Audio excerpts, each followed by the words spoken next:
नमस्कार। आज बात करेंगे अपनी कमियों की।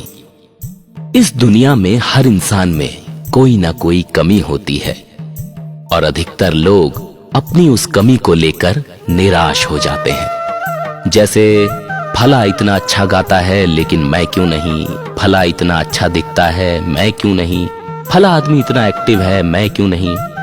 कुल मिलाकर इन कमियों को लेकर निराशा तब बढ़ जाती है जब हम खुद या दूसरे लोग हमारी तुलना दूसरों से करने लगते हैं। एक बात जान लीजिए, इस पृथ्वी पर कोई चीज बेकार नहीं है। हर चीज की उपयोगिता है, चाहे वह सड़क पर पड़ा हुआ पत्थर ही क्यों ना हो। जब तक हम खुद को जैसे हैं वैसे ही स्वीकार नहीं करते, तब तक हमें दुख का सामना करना पड़ता है। इस दुनिया में जो भी चीजें हैं वे वैसी ही हैं जैसा उन्हें होना चाहिए था। आप जिसे कमी समझ रहे हैं, दरअसल वो कमी नहीं है। ईश्वर ने आपको जैसा बनाया है उसके पीछे उसका एक महान उद्देश्य होता है, जैसा कि आज की इस कहानी में मैं सुनाऊंगा। तो चलिए बढ़ते हैं आज की कहानी की ओर। बहुत समय पहले की बात है।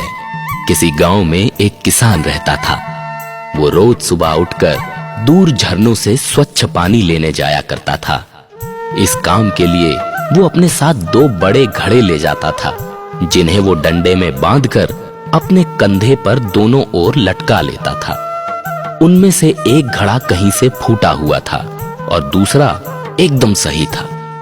इस वजह से रोज घर पहुंचते पहुंचते किसान के पास 1.5 घड़ा पानी ही बच पाता था और ऐसा 2 सालों से चल रहा था। सही घड़े को इस बात का घमंड था कि वो पूरा का पूरा पानी घर पहुंचाता है और उसके अंदर कोई कमी नहीं है। वहीं दूसरी तरफ फूटा घड़ा इस बात से शर्मिंदा रहता था कि वो आधा पानी ही घर तक पहुंचा पाता है और किसान की मेहनत बेकार चली जाती है। फूटा घड़ा ये सब सोचकर बहुत परेशान रहने लगा और एक दिन उससे रहा नहीं गया। उसने किसान से कहा, मैं खुद पर शर्मिंदा हूँ और आपसे क्षमा मांगना चाहता हूँ। किसान ने पूछा, क्यों? तुम किस बात से शर्मिंदा हो?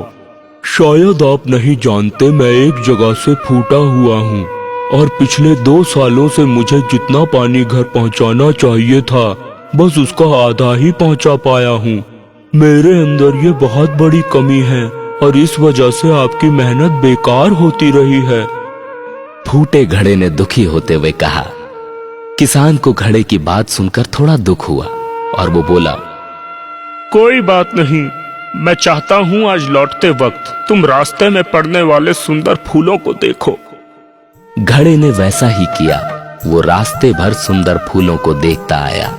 ऐसा करने से उसकी उदासी कुछ दूर हुई, पर घर पहुंचते पहुंचते फिर उसके अंदर से आधा पानी गिर चुका था। वो मायूस हो गया और किसान से क्षमा मांगने लगा।